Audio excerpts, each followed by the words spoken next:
Hey guys, what's going on? James here, and in this video today, we're going to be talking about some of the players that we all should be keeping an eye on for the Tampa Bay Buccaneers preseason Week 2 matchup versus the Tennessee Titans. This is going to be a very fun and interesting game, I feel like, in my opinion. This could be a big momentum swing for a lot of position battles, for a lot of roster spot battles as well. So it's definitely an important game to keep an eye on, especially for a lot of these backups that are going to be playing in this game. And that's the first player that I want to mention is backup quarterback Kyle Trask. How is he going to look in his second preseason game? Had a very solid, very good first preseason showing against the Miami Dolphins. Can he keep that momentum going for himself?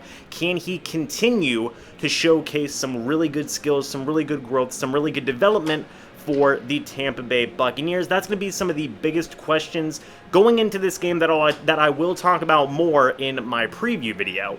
The next couple of players that I think we should all be keeping an eye on relate to the secondary, specifically Kyler McMichael and Don Gardner, for two very different reasons. Right now as it stands, the expectation is that Zyon McCollum will not be able to play in the Bucs' second preseason matchup. That leaves a lot of opportunities for Don Gardner, who almost had an interception in preseason week 1 versus the Dolphins. I think in a lot of Bucs fans' minds, it was an interception, and Karl McMichael, who admittedly did not have the best first preseason game. Yes, he did have a deflection in the end zone, but he also got beat bad on a couple of plays during that game as well. So two guys who definitely have very different stakes in this game. In the case of Kyler McMichael, he is looking to rebound. In the case of Don Gardner, he is looking to continue to build momentum for himself. So pay attention to those two guys. They should be getting a lot of opportunities with Zyon McCollum potentially missing this game.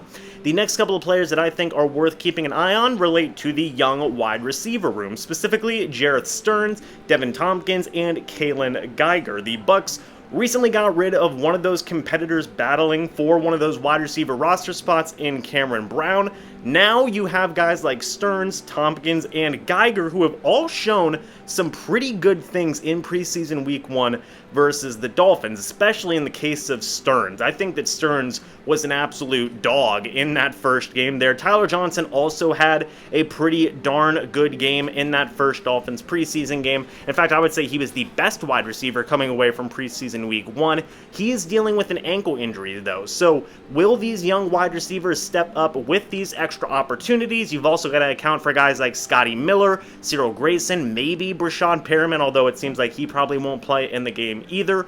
Pay attention to those guys moving forward. Which of those wide receivers will continue to set themselves apart from the rest of the pack? Finally, to kind of round out this list, firstly, I want to talk about Karl Nassib. It has already been pretty darn interesting to see how the coaching staff views Karl Nassib now that he has signed with the team. In practice, he has been the fill-in starter guy whenever Shaq Barrett has a veteran day or whenever they are looking for a guy to rotate in. He has already been getting snaps a little bit over Anthony Nelson, and you know, hey, that's not a knock on Anthony Nelson. I love Anthony Nelson, okay? I've seen some comments that say, oh, James is always trashing Anthony Nelson.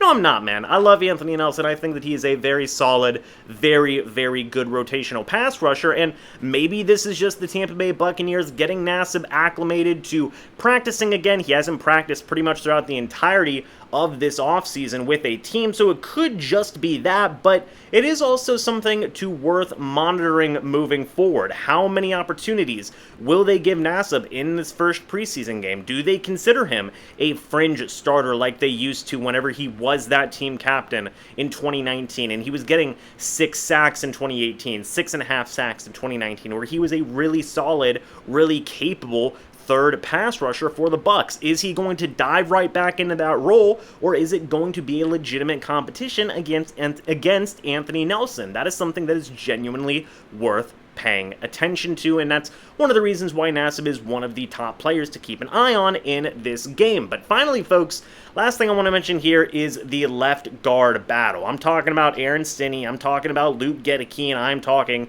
about Nick Leverett, who has surprised people a lot. I've seen Pewter Report talking pretty extensively about Nick Leverett and what he has been able to do for the team. A lot of good reviews for Leverett's play so far. There has been some concerns with penalties, things along those lines, but all in all, Leverett, I think, has done a pretty darn good job and is right in there with that mix for starting left guard opportunities. But you can't count out Gedeke. Gedeke has been an absolute dog. Has been a little bit quiet in certain situations, but it seems like he's building momentum for himself. And then also Aaron Stinney, dude, has been pretty much the established starter all throughout training camp and preseason up to this point. So that is going to be one of those position battles that is definitely heating up as these training camp practices and as these preseason games continue. The left guard battle is one of the most interesting things to pay attention to right now, so definitely should keep an eye on all three of those guys who are battling for that starting spot. But folks, that's it for all these players that I think we should all be keeping an eye on. What do you think? Let me know your thoughts and opinions down in the comments section below.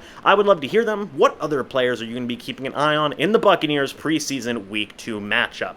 Thank you guys so much for watching this video. Hope you all enjoyed, and I will see you all in the next video or the next live stream. But until then, and as always, guys, goodbye for now, and go Bucs.